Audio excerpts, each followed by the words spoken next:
Le ciel et le monde spirituel. Alfred Zahir, Arkansas, États-Unis, 1994. Révélation d'un chrétien de l'Himalaya nommé le Maharishi, rapporté par le Sadhu Sundar Singh. Introduction. Ce petit livre est un condensé de ce que nous savons au sujet du saint vieillard que le Sadhu Sundar Singh rencontra au Kailash, une haute montagne enneigée de la chaîne de l'Himalaya. Ce qui est décrit dans ces pages est ce que l'auteur a entendu de la propre bouche du Sadhu Sundar Singh, dont il a pris note. Les récits du saint homme sur le ciel et ses habitants seront reçus par certains comme une grande révélation, inspirée de Dieu et édifiante. Mais ils amèneront une consternation sans précédent chez d'autres, qui trouveront très difficile de donner crédit aux affirmations de cet homme. Ce n'est là qu'une question d'opinion personnelle, et chacun est libre de penser ce qu'il veut. Nous laisserons donc le lecteur seul juge de cette narration. Nous ferons simplement remarquer que ces récits, qu'ils soient exacts ou pas, ont été et seront pour beaucoup une source d'édification et d'aide spirituelle véritable. Quant à prouver l'existence de ce saint homme, surtout lorsqu'il affirme être alors âgé de 318 ans, c'est un autre problème. Peut-être pourrait-il être résolu par quelqu'un qui organiserait une expédition sur les lieux mêmes où il a vécu. Mais ceux qui critiqueront les affirmations du sadhu sur le Maharishi seront bien plus nombreux que ceux qui voudront marcher 800 km à travers les rochers escarpés des vallées himalayennes pour prouver ou infirmer son existence une fois pour toutes. Ce que nous pouvons donc dire nous-mêmes quant à l'existence de ce vieillard, c'est que le Sadhu Sundar Singh n'est certainement pas quelqu'un à qui l'on ne puisse pas faire confiance. Car ce dévoué serviteur du Seigneur, ce véritable homme de Dieu, a donné sa vie entière et sans réserve pour le service du Maître. Enfin, nous prions le lecteur de prendre garde à ne pas juger trop hâtivement ces récits, car il peut trouver en eux une réelle nourriture pour son âme, ainsi que la solution à des problèmes déconcertants que ni les volumes de théologie, ni tous les livres des librairies spécialisées n'ont su ni résoudre, ni expliquer. L'auteur considérera que son œuvre aura été bénie si les cœurs sont touchés et rapprochés de la lumière qui filtre dans ses pages. Alfred Zahir. Sundar Singh rencontre le Maharishi. Sundar Singh a pratiquement voyagé à travers toute l'Inde, mais il a toujours eu une attirance particulière pour les régions montagneuses du nord du pays. Les gens y sont en général ignorants, et les autorités y sont opposées à l'influence et à la propagation du christianisme. La lecture de L'amour de la croix suffit à montrer au lecteur les dangers qu'encourent ceux qui voyagent à travers ces régions. C'était au cours de l'été 1912, alors qu'il prêchait dans plusieurs districts d'altitude, tels Tehri Garhwal et Gangotri, que Sundar se rendit jusqu'au Kailash, un pic de l'Himalaya culminant à 6715 mètres, considéré comme très sacré par les Tibétains et les Indiens, et regardé comme la demeure de nombreux maîtres et prophètes hindous. Quelque part en chemin, de façon soudaine, Sundar aperçut une croix de pierre fixée sur un rocher. Sa surprise fut grande de voir une croix dans cet endroit connu pour être le haut lieu des dieux hindous. Il décida immédiatement d'en chercher une explication. Mais une longue et fatigante marche de plusieurs kilomètres autour de cet endroit aboutit qu'à plus de confusion. Et en outre, il en perdit son propre chemin. Après avoir erré désespérément pendant plusieurs jours, Sundar fut contraint de remettre ses recherches à plus tard et de redescendre dans la plaine. Sur le chemin du retour, alors qu'il descendait une forte pente, le soleil était si éblouissant qu'il l'aveuglait au point de ne pouvoir plus distinguer où il mettait ses pas. Il avançait ainsi sans savoir où il allait, quand il perdit soudain l'équilibre et dégringola la pente. Il tomba quelques mètres plus bas, et le choc le laissa inconscient quelques minutes. Quand il revint à lui, et qu'il ouvrit les yeux, il réalisa qu'il se trouvait devant une énorme caverne à l'entrée béante, devant laquelle était assis un vieillard aux cheveux blancs et à la silhouette effroyable. Sundar Singh fut envahi d'une telle peur à cette vision inquiétante qu'il faillit s'évanouir une deuxième fois. Examinant plus attentivement la silhouette qui se tenait devant lui, Il n'eut alors plus aucun doute. Il s'agissait bien d'un être humain. Mais à l'aspect de la chevelure longue et flottante qui recouvrait tout son corps, il ressemblait plutôt à un ours. Voici de quelle façon Sundar l'a dépeint. Sa chevelure et sa barbe étaient si longues qu'elles touchaient le sol, tandis que ses sourcils formaient une sorte d'écran sur son visage. Ses ongles, dont il se servait pour creuser, mesuraient plusieurs centimètres. Il ne portait pas de vêtements, mais sa longue chevelure habillait pratiquement tout son corps. Comme Sundar avait souvent entendu parler de maîtres hindous dans ces régions, il pensa qu'il s'agissait sûrement d'un de ses prophètes. Depuis le début, Sundar était resté sans bouger en se demandant comment il allait engager la conversation. Finalement, il se ressaisit et lui adressa la parole dans son propre dialecte. D'abord, l'homme sembla ne pas tenir compte des mots de Sundar. Il était assis, les yeux fermés. Il ne les avait pas encore ouverts. Mais une minute ou deux après que Sundar eut parlé, l'homme ouvrit les yeux. Ses yeux, dit Sundar, étaient si brillants et si perçants qu'il semblait regarder le fond de mon cœur et lire mes pensées. Après que le vieillard eut ouvert les yeux, il prononça ces mots. « Avant que nous commencions à parler, ayons un moment de prière. » En disant cela, il ouvrit son volumineux Nouveau Testament de parchemin et fit une lecture dans l'évangile de Matthieu au chapitre 5. La lecture terminée, il se mit à genoux et pria d'une manière ardente et solennelle, en terminant au nom du Seigneur Jésus. Comme tout cela était étonnant pour le pauvre Sundar, qui jamais ne s'était attendu à trouver un homme dans ces endroits isolés, et encore moins un chrétien consacré et un homme de prière. Il pensa tout d'abord que l'homme le trompait, mais la conversation qui suivit lui confirma que tout ceci avait été conduit par l'intervention divine, et que Dieu l'avait amené là afin de l'enseigner et de lui révéler ce qui manquait à sa connaissance des choses spirituelles, et également afin de faire de lui un serviteur de Dieu plus fort et plus fidèle. Sundar demanda alors au vieil homme de lui raconter son histoire et de lui expliquer les circonstances qui l'avaient ramené là. Ce qui suit est donc un résumé de sa vie dans les termes qu'il a utilisés à l'égard du sadhu. Le Maharishi raconte sa vie. « Je leur donnerai la vie éternelle et ils ne périront pas, car nul ne les ravira de ma main. » Jean chapitre 10, verset 28. Il y a de cela 318 ans, je suis né à Alexandrie, en Égypte, dans une famille musulmane. À l'âge de 30 ans, j'ai renoncé au monde. Je suis devenu un ermite, afin qu'au travers de veilles nocturnes et de méditations journalières, je puisse atteindre les mystères divins et aboutir à une parfaite connaissance des choses spirituelles. Mais bien que j'ai lutté durement pour y arriver et trouver du repos pour mon âme troublée, il semblait que rien ne m'aidait pour atteindre ce but. Au contraire, au fur et à mesure que s'écoulaient les jours et les semaines, mon âme était de plus en plus tourmentée et j'aspirais à quelque chose qui me donnerait la force de vaincre cette guerre intérieure et qui apporterait la paix et le repos à mon cœur triste. Je me débattais dans ces souffrances spirituelles lorsqu'un jour j'entendis dire qu'un chrétien était venu en Inde et qu'il prêchait un sauveur, capable selon lui d'apporter le salut aux pécheurs et de donner du repos aux hommes fatigués. Quand j'entendis cela, j'eus moi aussi envie de rencontrer ce chrétien et de lui demander s'il pouvait faire quelque chose pour m'aider dans mes difficultés. J'étais en train de préparer une rencontre avec ce saint homme, lorsqu'à ma grande joie, il vint lui-même un jour vers moi. Il me vit si triste qu'il me parla du plus profond de son cœur pour me réconforter et réjouir mon esprit abattu.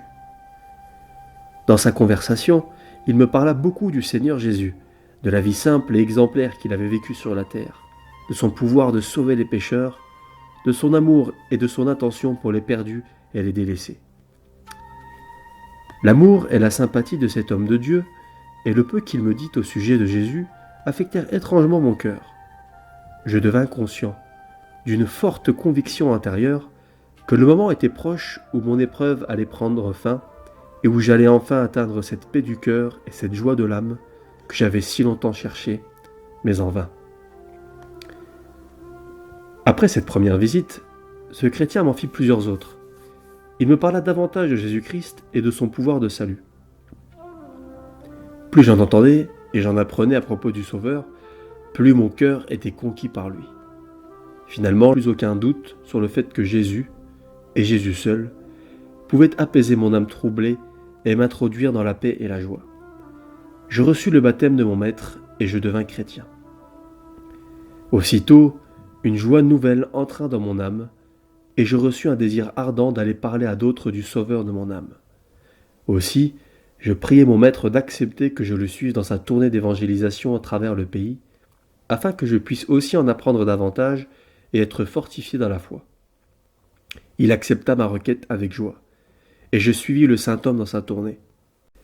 Cet homme vénérable qui m'enseigna s'appelait Gernaeus. Il était le neveu de Francis Xavier, missionnaire jésuite mondialement connu et peut-être le plus grand des missionnaires jésuites qui parcoururent l'Orient. Note de l'auteur. Francis Xavier, né en 1506, mort en 1552, a été appelé l'apôtre des Indes. On a dit de lui, sa charité était sans mesure, son courage était héroïque, et son œuvre missionnaire en Inde, au Japon et dans d'autres pays d'Extrême-Orient a été suivie de résultats stupéfiants. Fin de citation. Ce Gernaeus, quant à lui, a voyagé dans pratiquement le monde entier. Il a aussi passé plusieurs années en Inde où, entre autres, il a baptisé l'empereur Akbar et plusieurs autres éminents personnages et autorités religieuses de l'époque. Le Nouveau Testament de parchemin est aussi quelque chose que j'ai reçu de mon maître. C'est pour moi un précieux trésor. Il est l'une des rares copies du Nouveau Testament qui ait été écrite à l'époque de l'empereur Constantin. Francis Xavier a lui-même possédé ce parchemin plusieurs années. C'est à sa mort qu'il est devenu la possession de son neveu Gernaeus qui m'a enseigné. Après être resté plusieurs années en compagnie de mon précepteur, je suis parti seul. Il m'a demandé d'aller là où je serais conduit et d'y prêcher la parole de Dieu. Selon son conseil, je suis parti. Et j'ai presque parcouru le monde entier. Pendant 75 années entières, soit jusqu'à l'âge de 150 ans, j'ai prêché la parole de Dieu de ville en ville et de pays en pays. J'ai travaillé dans beaucoup de pays différents, et en conséquence, je parle aujourd'hui couramment 21 langues. Ayant atteint l'âge de 150 ans, mes facultés physiques et mentales commençaient à décliner, et je sentais que je n'allais plus pouvoir très longtemps continuer mon travail. Je décidai de passer le reste de mes jours dans la solitude et le repos du corps, et de finir ma vie en passant tout mon temps dans la prière, la méditation et l'intercession pour les serviteurs de Dieu engagés dans son œuvre. C'est avec cette intention que je vais dans cette région de l'Inde, que j'avais parcouru un certain nombre d'années auparavant. Le lieu que j'ai choisi se trouve à de nombreux kilomètres de toute habitation, et il n'y a aucun risque qu'un humain vienne troubler l'aisance et la tranquillité de ma vie solitaire. C'est un havre parfait de paix et de repos. Tout autour de moi s'étend le jardin de la nature qui abonde en toutes sortes de fruits et de plantes. Et c'est de cela que je me nourris. Certains de ces fruits et de ces plantes ont des propriétés spécifiques pour guérir certaines maladies. D'autres contiennent véritablement le jus qui donne la vie. C'est en les consommant que j'ai gardé de telles forces en moi. En hiver, lorsqu'il neige jour et nuit, plusieurs ours viennent dans la caverne. Quand nous sommes les uns contre les autres, nous tenons chaud mutuellement. La mission actuelle du Maharishi. Après avoir passé ici plusieurs années, je pensais que l'heure était venue pour moi de quitter ce tabernacle mortel pour ma demeure céleste. Et bien que je fus très avancé en âge, je ne sentais aucun déclin dans mes facultés physiques et mentales. Un jour que j'étais assis, méditant et priant Dieu de m'appeler à la maison, si c'était sa volonté, j'ai soudainement entendu un étrange bourdonnement dans la grotte. C'était comme s'il y avait des centaines d'oiseaux à l'intérieur. J'ai regardé en haut, j'ai regardé en bas, mais je n'ai rien vu. Le bruit a continué un certain temps, et comme je ne pouvais rien voir, je me suis mis à genoux et j'ai prié. « Ô Dieu, si un mystère spirituel est caché derrière tout ceci, révèle-le à ton serviteur et fais-moi connaître ta volonté. » Cette prière était encore sur mes lèvres quand je sentis comme si quelqu'un avait touché mes yeux. À peine cette main se fut-elle retirée que mes yeux spirituels furent ouverts. Je vis qu'à côté de centaines d'anges qui remplissaient ma caverne, il y en avait une armée entière qui descendait du ciel et chantait des hymnes de louange à la gloire de Dieu. Derrière cette armée, je vis leur roi, Christ lui-même, descendant du ciel et venant vers moi. Devant cela, je tombai sur ma face et l'adorai. Mais aussitôt, le maître me prit par la main et me fit me relever en m'adressant ces mots. Mon serviteur fidèle, je t'accorde maintenant la vie éternelle, car tu ne mourras jamais. Tu vivras dans ton corps jusqu'à ma seconde venue, qui maintenant est proche. Tu passeras dorénavant ton temps à prier et à intercéder pour mon Église qui combat sur la terre. Ce sera ta mission spéciale. Quand le Seigneur eut fini de me parler, un cœur nouveau me fut donné, un cœur lavé du péché et de ses souillures. Je me sentais comme né une nouvelle fois. Puis je vis le Seigneur et sa grande armée de saints anges repartir vers les lieux célestes. Après qu'ils s'en furent allés, plusieurs saints vinrent alors vers moi et me souhaitèrent de la joie dans ma régénération. Ils me parlèrent du grand privilège qui m'avait été accordé. Ils étaient de ceux qui avaient achevé leur course terrestre et qui étaient entrés dans leur repos éternel. Ils avaient gagné la couronne de gloire.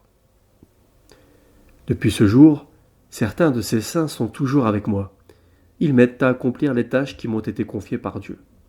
Maintenant, mon seul service est de prier et d'intercéder pour les différentes branches de l'Église de Christ répandues à travers le monde. Je commence ma journée par des heures de prière et d'intercession. Je chante des hymnes et des psaumes à la gloire de Dieu. Je lis et je médite sa sainte parole. Dieu m'a également accordé un autre privilège particulier, celui de visiter chaque partie du monde en esprit. Car comment pourrais-je autrement intercéder pour les différentes églises sans connaître leurs besoins particuliers et leurs faiblesses ? Pendant les quelques heures du jour que je passe à visiter en esprit différentes personnes et différents lieux, mon corps reste étendu au fond de la caverne. La communion des saints. En plus du grand privilège d'avoir la permission de me déplacer en esprit, indépendamment de mon corps, la constante communion des saints m'aide et me fortifie beaucoup. Dans le credo des apôtres, vous dites « Je crois à la communion des saints ».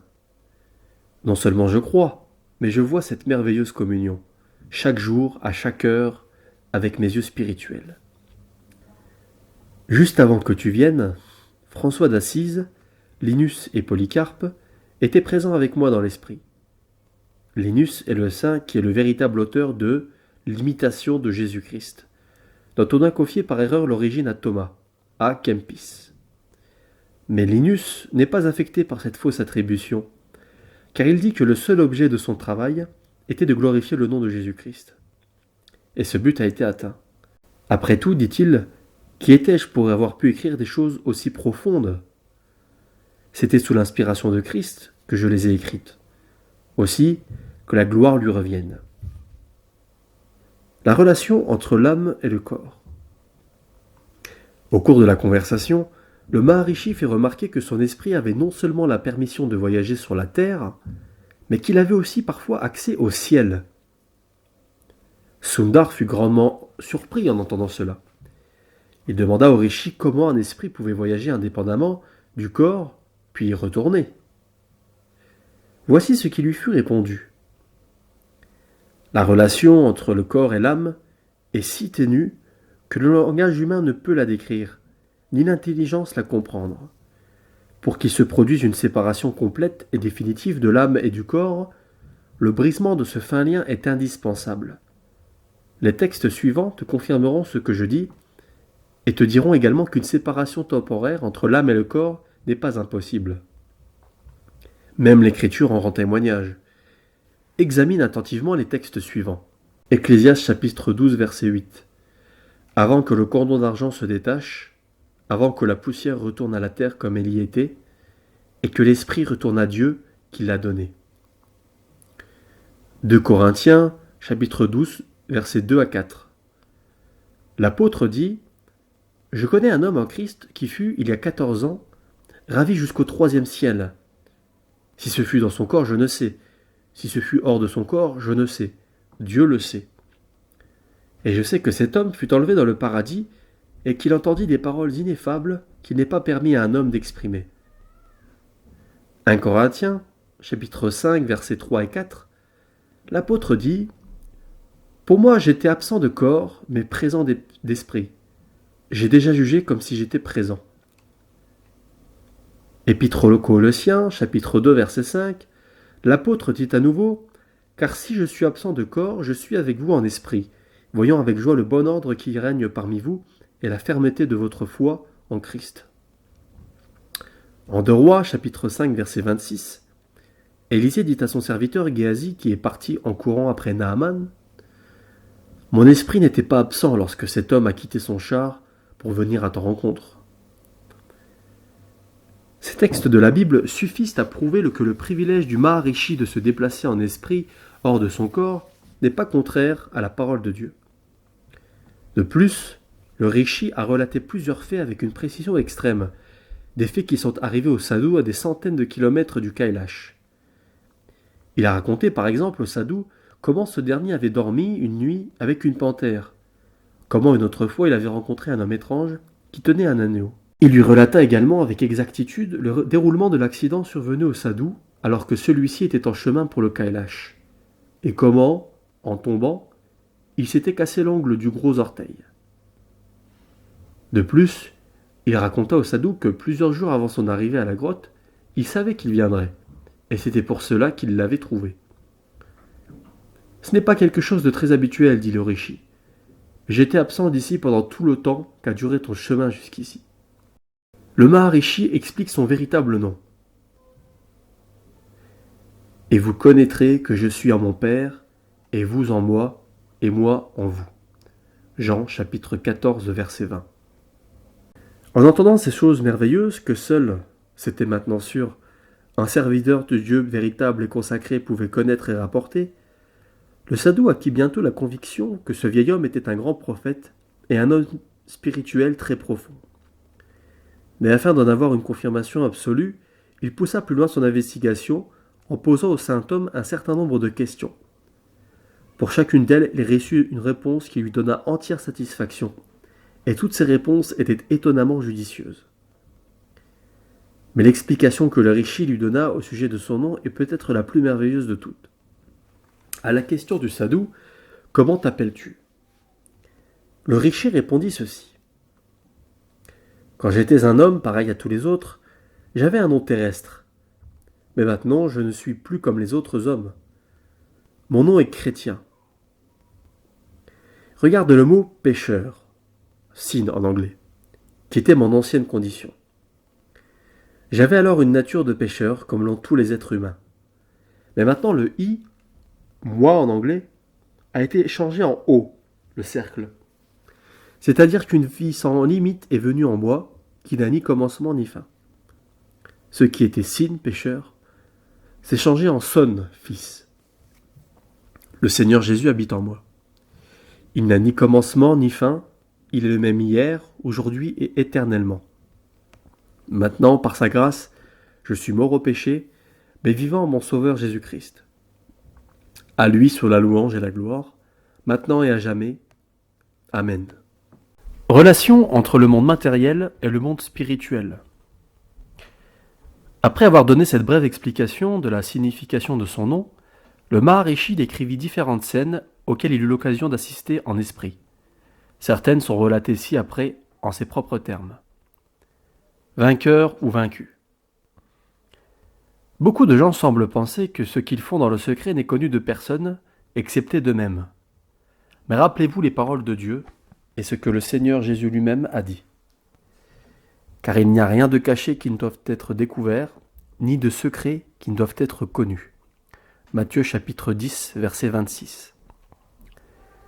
Ce que le Seigneur et l'apôtre évoquent, je l'ai expérimenté de mes propres yeux. Une fois, présent en esprit à Liverpool, je me rappelle avoir vu un homme près duquel le frère aîné et la grand-mère étaient aussi présents en esprit. Tous deux avaient été, de leur vivant, des gens craignant Dieu. Et il n'y avait pas que nous. Une armée d'anges était là également. Le voyant commettre un horrible péché, les deux parents de cet homme répandirent des larmes d'une amère tristesse, se désolant sur leurs proches indignes. Moi-même, je fus profondément attristé de ce que je vis. C'est alors qu'un ange me dit ceci. « Ce que cet homme est en train de faire maintenant lui sera remis en mémoire après sa mort. Mais quand bien même il se repentirait alors et demanderait pardon, cela ne lui sera pas accordé. À une autre occasion, à Pittsburgh, je vis un homme qui était assailli par une très forte tentation de péché. Mais au lieu de donner accès à ses désirs, cet homme tomba plusieurs fois à genoux et pria pour que l'aide divine le délivre de sa mauvaise passion. C'était une lutte terrible qui se menait devant ses parents, présents en esprit également, et qu'il observait avec un grand suspense. Finalement, par la prière, il vainquit sa tentation. Voyant cela, ses parents se réjouirent énormément, de même que les centaines d'anges qui étaient aussi témoins de la scène. Ceux-ci remontèrent alors au ciel, chantant des hymnes et des louanges à la gloire de Dieu qui avait sauvé une âme de la chute. Le fils unique d'une veuve. Nos parents et nos bien-aimés, qui ont quitté cette vie transitoire, suivent nos vies d'êtres humains avec un grand intérêt. Ils partagent nos joies, nos tristesses et nos souffrances. Et parfois, ils viennent tout près de nous, bien que nous ne puissions jamais les voir avec nos yeux charnels. Je me souviens avoir vu un jour une chose particulièrement touchante. Une veuve chrétienne, à Madras, avait un fils unique qui tomba très gravement malade et mourut en quelques semaines. Cette pauvre mère fut très fortement secouée par la perte de son jeune fils. Elle passait tout son temps à pleurer et à se lamenter. Un jour qu'elle était assise et pleurait de tout son cœur sur ce cher fils, j'étais là en esprit, et je voyais son fils assis sur ses genoux. Il essayait de la réconforter et lui disait « Ma chère maman, pourquoi pleures-tu ? Regarde, je suis entré dans le repos éternel, et je suis bien plus heureux que lorsque j'étais sur terre, malgré ce que le monde a pu faire pour moi. N'aie pas tant de chagrin, dans peu de temps tu seras toi aussi avec moi. » Mais ces paroles n'avaient aucun effet sur la pauvre mère, car elle ne pouvait ni le voir ni l'entendre. Alors le jeune homme devint tout triste, et le cœur brisé, il demanda la permission d'apparaître en chair à sa mère, afin qu'il lui explique la futilité de sa peine. Mais à sa grande déception, une telle permission ne lui fut pas accordée. Ces récits montrent donc que nos proches qui nous ont quittés regardent et observent nos pensées et nos actions. Ils ont le désir de nous apparaître en chair, reprit le Maharishi, afin de nous mettre en garde contre les ruses du malin et de guider nos pas sur le chemin du salut. Mais ceci leur est rarement accordé, car à leur requête, Dieu répond invariablement ceci.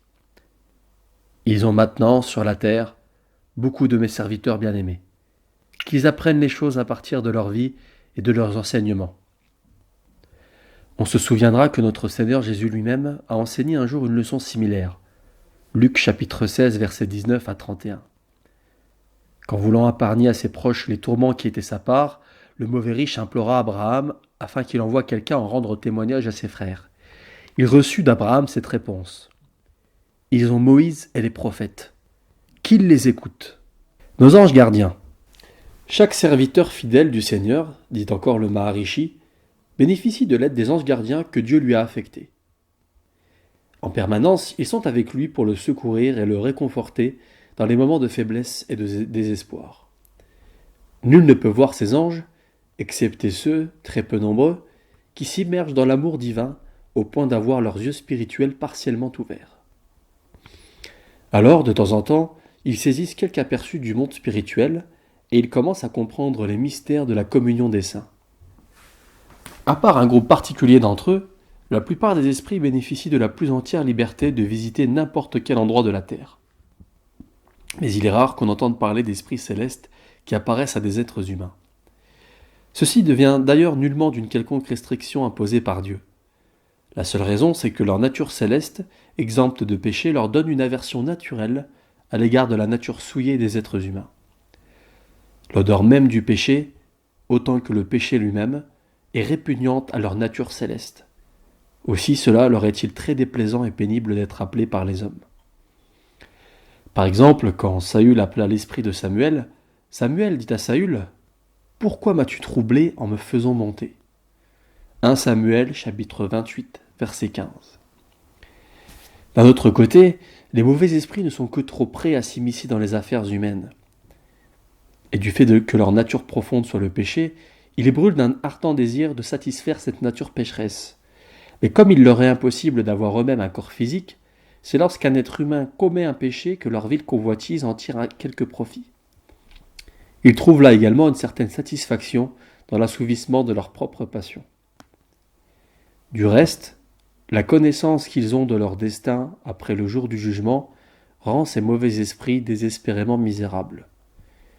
Ils savent que le jour vient où la torture éternelle de l'enfer sera leur sort. Aussi, leur seule ambition, leur seul plaisir, c'est d'entraîner d'autres humains dans des actions mauvaises, afin qu'ils soient avec eux les héritiers de l'enfer. Tous les esprits récoltent le fruit de ce qu'ont été leurs œuvres terrestres, mais il y en a d'autres qui ne sont pas entièrement responsables de leur sort final. La jeune fille méchante et le jeune homme beau. Une fois, par exemple, en Angleterre, j'étais là en esprit quand pour une jeune fille sonna l'heure de la mort. Ses parents n'avaient jamais pris soin d'elle. Ils lui avaient permis de grandir dans les voies de la méchanceté. Après sa mort, quand elle arriva dans le monde spirituel, on lui fit savoir ce que serait sa fin.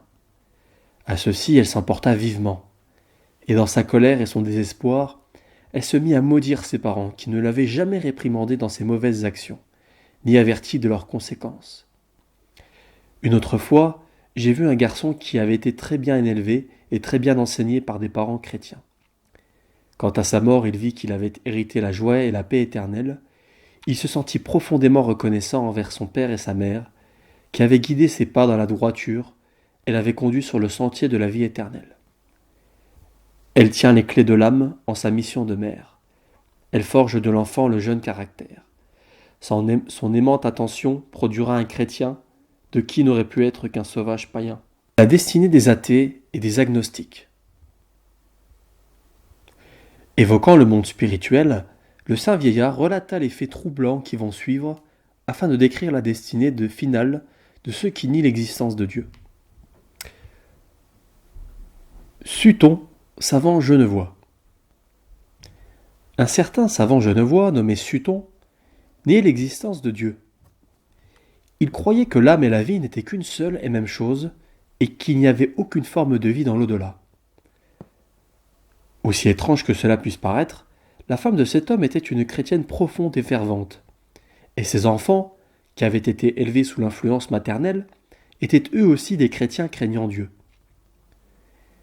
Sa femme et ses enfants essayaient souvent d'amener Suton à se remettre en cause. Ils voulaient le convaincre de l'existence de Dieu. Mais il ne faisait que rire à ce qu'il disait, et il les traitait de stupides et de superstitieux. Il se produit que l'épouse de Suton et ses enfants moururent tous l'un après l'autre. Quelques années plus tard, Suton mourut à son tour. Il n'y avait donc, selon lui, pas de vie après la mort. Aussi, quand l'heure de la mort approcha, il pensa que tout serait terminé au moment où son souffle s'éteindrait sur la terre. Mais à peine eut-il quitté le monde, quelle ne fut pas sa surprise de se retrouver transporté dans une autre vie, bien qu'il eût laissé derrière lui le corps qui avait été son habitation terrestre. Se découvrant ainsi, Suton pensa immédiatement à sa femme et à ses enfants, qui avaient souvent essayé de le persuader qu'une vie céleste existait aussi après la vie terrestre. Il n'y avait pas sitôt pensé que sa femme et ses enfants lui apparurent, là, devant lui. Mais à sa grande déception, il s'aperçut qu'il avait entre lui et ses bien-aimés un immense abîme qu'il était impossible à aucun d'entre eux de franchir, bien qu'ils puissent se voir et s'entendre, de part et d'autre, d'une manière tout à fait claire. Voyant sa femme et ses enfants dans une telle gloire et dans un tel bonheur, et comparant leur condition à la sienne, misérable, répugnante, repoussante, des larmes vinrent à ses yeux. Il se mit à pleurer amèrement. De l'autre côté, sa femme lui cria « Oh, mon cher mari, tu as été triste à ma mort, et pendant plusieurs jours, tu as beaucoup pleuré. Mais ne t'avais-je pas dit, sur mon lit de mort, que je ne faisais que passer dans une autre vie, et que je te reverrais après quelque temps? Mais tu n'as pas cru en mes paroles. Tu as persisté dans tes propres voies, et nous voici maintenant séparés à jamais. La mort n'était qu'une séparation temporaire, mais cette fois, la séparation est éternelle. » Entendant ces mots, Suton essaya d'atteindre sa femme en sautant depuis l'endroit où il se trouvait. Mais je vis qu'au lieu de se rapprocher d'elle, il s'enfonçait de plus en plus, tandis que sa femme et ses enfants, lui ayant tourné le dos, se retournaient tristement vers le ciel d'où ils étaient venus. Certains pourraient penser que les serviteurs de Dieu qui sont maintenant au ciel doivent ressentir beaucoup de tristesse en voyant leurs parents pécheurs agoniser dans les tourments de l'enfer. Mais pour bien comprendre qu'il n'en est pas ainsi, laissez-moi vous en dire un peu plus à propos de Suton, de sa femme et de ses enfants. Tandis qu'ils s'en retournaient vers le ciel d'où ils étaient venus, la femme et les enfants de Suton se sentaient le cœur si brisé et si misérable devant son sort, qu'avant de franchir la porte du ciel, ils dirent à Dieu : « Ô Dieu, comment pourrons-nous vivre dans la joie du ciel, alors que l'un des nôtres qui nous est cher a été condamné à la punition éternelle des tourments de l'enfer ?» Il ne fut rien répondu à leurs cris de douleur, alors qu'ils étaient reconduits silencieusement vers leur maison. Mais à l'instant où ils entrèrent dans le ciel, ils oublièrent tous celui qui fut leur proche, et ils commencèrent à se réjouir comme s'ils n'avaient jamais connu ni douleur ni chagrin. Car l'atmosphère du ciel est totalement libérée de la douleur et du chagrin. Les enfants de Satan n'ont rien à faire avec les enfants de Dieu. Tandis que les premiers n'auront devant eux que souffrance et mort éternelle, les seconds ne connaîtront plus ni la tristesse, ni aucun problème. Mais ils se réjouiront dans la liberté du royaume céleste. Visite par l'esprit d'un damné. Outre les saints, des esprits mauvais viennent quelquefois jusqu'à moi. Une fois, j'ai eu la visite de l'esprit d'un athée de Rohtak, une ville du Pendjab, en Inde. Cet esprit paraissait très misérable, et comme n'ayant pas trouvé de repos. Il me dit que durant sa vie terrestre, il avait méprisé la foi chrétienne, niant même totalement l'existence de Dieu, et qu'il avait vécu dans la débauche et la luxure, persuadé qu'il n'y avait pas de vie après la mort. Il ajouta : « Mais en quittant ma vie terrestre, je me suis retrouvé dans une autre vie. Maintenant, bien que pareillement aux autres esprits semblables, je bénéficie d'une entière liberté, bien que je puisse aller là où je veux, quand je le veux. Cette liberté est pire qu'une prison. Car la pensée de ce qui en réserve pour moi me reste sur le cœur et me remplit de chagrin et de désespoir. Je cherche un soulagement, mais je n'en trouve aucun. J'appelle la mort, mais elle ne vient pas. » Je fus profondément touché de voir ce malheureux esprit tourner désespérément en rond dans sa tragédie. « Mais pourquoi ne te repens-tu pas ? Demandai-je. Pourquoi ne pries-tu pas pour avoir une seconde chance de repentir ? Visite par l'esprit d'un juste et par un ange. J'avais à peine posé ma question que je vis arriver un autre esprit. C'était l'esprit d'un juste, un homme bon, de New York. Répondant alors à ma question, l'esprit mauvais me dit : « Ce n'est plus possible, car maintenant j'ai perdu l'opportunité qui m'avait été offerte. » À ces mots, je pensais que peut-être je pouvais faire quelque chose pour lui. Aussi, je priai en sa faveur. Entendant ma prière, un ange vint jusqu'à nous depuis le ciel et me dit : « Il n'y a plus d'espérance pour cet être maintenant, parce qu'il n'y a plus de possibilité de changer sa nature qu'il a formée pendant sa vie terrestre. » Mais comme je continuais de supplier l'ange de faire quelque chose pour cet esprit misérable, l'ange l'emmena devant Dieu. Comme Dieu connaissait sa condition, il lui apparut dans une lumière très faible. Mais même dans cette faible lumière était trop aveuglante pour ce fils des ténèbres, et il tomba de tout son long sur sa face. Alors le juste, l'homme de New York, qui avait jusque-là écouté très silencieusement, me donna l'explication de cette énigme. Tant qu'un vase de terre est encore mouillé, il est possible de le façonner. Mais après qu'il ait été cuit dans la fournaise, toute tentative dans ce sens ne peut que le briser. De la même manière, la mort est le fruit mûr de la vie, et nul ne peut changer sa nature après la mort. C'est pourquoi cela est écrit dans le livre de l'Apocalypse, au chapitre 22, verset 11. Que celui qui est injuste soit encore injuste, que celui qui est souillé se souille encore, et que le juste pratique encore la justice, et que celui qui est saint se sanctifie encore. Il n'y a aucun moyen de changer la vie de quiconque après la mort. Une vie mauvaise ne peut en aucun cas être transformée en une vie bonne, ni une vie infernale en une vie angélique. Car chaque esprit, de la tête aux pieds, est absolument identique à ce qu'est son amour, donc à ce qu'est sa vie.